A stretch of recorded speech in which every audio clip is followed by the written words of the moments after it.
All right, let's get right into it. We're going to talk about a mental trap, a cognitive bias so powerful it can bring down a 200-year-old bank. But here's the thing, it operates in all of us, pretty much every day.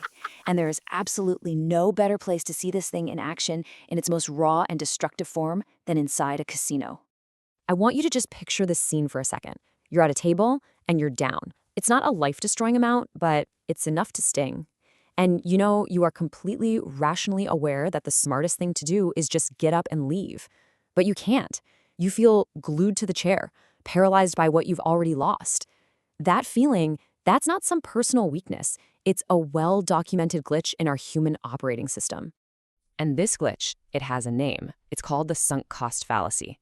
At its core, it's our tendency to keep pouring resources, time, money, effort, you name it, into something that's clearly failing. And we don't do it because we think it's going to turn around.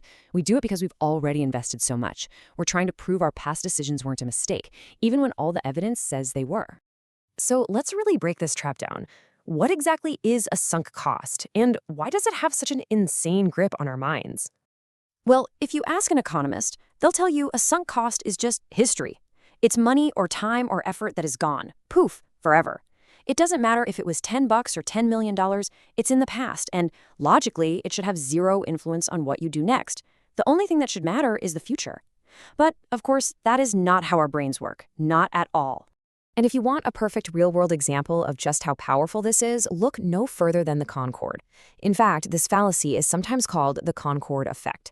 See, the British and French governments knew pretty early on that this plane was going to be a financial black hole, but they'd already spent so much money. So what did they do? They just kept pouring more and more money into it for decades, just to justify that initial investment. The final cost? It ballooned to billions, and it never, not once, turned a profit.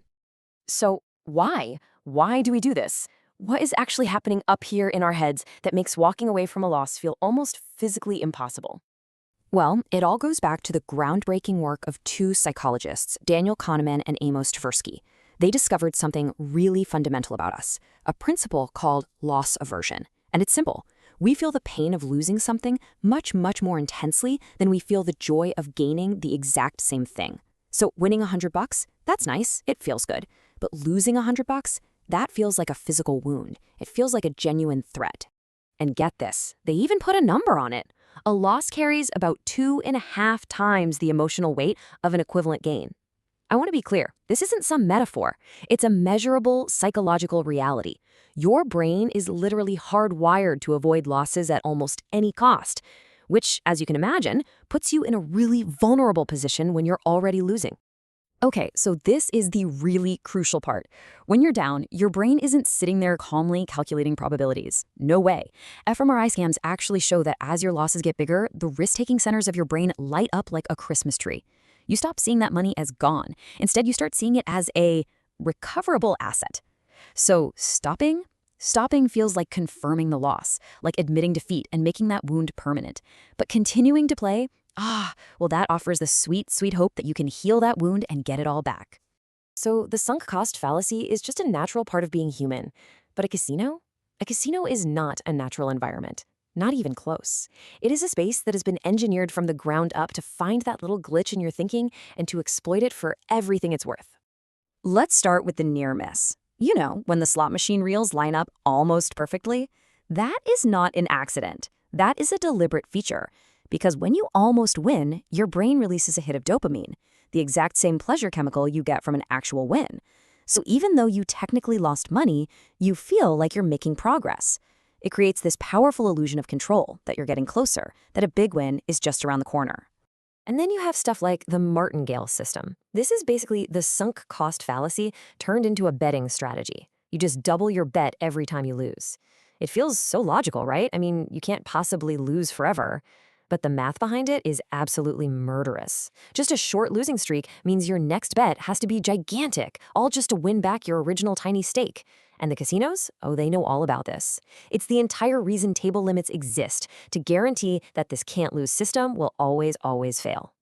So you see, they have this whole toolkit designed to keep you there. The near misses give you false hope. The table limits make sure your chasing strategy eventually breaks. And the VIP programs and comps? Those aren't just generous gifts, they're manufactured sunk costs. Suddenly, you've got a free suite, comped meals, and now walking away doesn't just mean accepting your losses, it means losing all these extra perks you think you've earned. So when you combine this deep-seated psychological trap with a highly engineered environment built to exploit it, well, the results can be absolutely catastrophic. Let's look at what happens when the sunk cost fallacy is pushed to its absolute limit. This is Terrance Watanabe. Back in 2007, he pretty much lived in Las Vegas for an entire year, sometimes playing for 24 hours straight. He lost an estimated $204 million, all while the casinos kept extending him credit and showering him with luxury perks to keep him going. Or take Harry Kakavas. He gambled away nearly $1.5 billion Australian dollars in just over a year. The casino knew he was a diagnosed pathological gambler. Did they stop him? No. They flew him in on a private jet just to make it easier for him to keep playing. And this is Nick Leeson. He wasn't a gambler in a casino, he was a trader. His story started with a relatively small loss, about £10,000, that he tried to hide and win back. That one decision, that one sunk cost, spiraled into a loss of £827 million, single-handedly bankrupting Barings Bank, an institution that had been around for 233 years. Now, these stories are genuinely terrifying, but the psychological mechanism is the exact same one that keeps a person glued to their seat when they're down a few $100. So the big question is, how do you break free? How do you actually escape the trap? You know, the cruelest part of this whole fallacy is that in the moment, it feels so damn logical. I just need one big win to get it all back. The thinking seems sound, but it ignores the single most important truth of a casino. The odds are fixed. They don't care that you've lost 10 times in a row. The odds on the next hand, the next spin of the wheel, are exactly the same as they were before.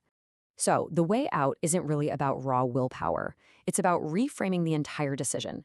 And there is one incredibly powerful question that can snap you out of it. You have to stop and honestly ask yourself, if I walked in here right now with the money I have in my pocket, would I make this exact same bet? If the answer to that question is no, then you know the only thing keeping you there is the past. Because here's the hard truth. That money you lost is already gone. It's vapor. You can't unlose it by playing more. The sunk cost is sunk. The only real choice you have left is whether you're going to lose more. And of course, this is so much bigger than just casinos. We see this exact same thinking everywhere. Staying in a terrible relationship because of all the years you've put in. Pouring more money into a business project that's clearly failing.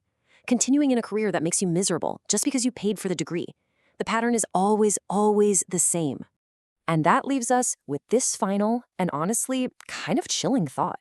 The psychological mechanism that traps someone chasing a $200 loss is the exact same one that traps someone chasing a $200 million loss. The numbers change, but the flaw in our thinking, that glitch in our software, it's identical.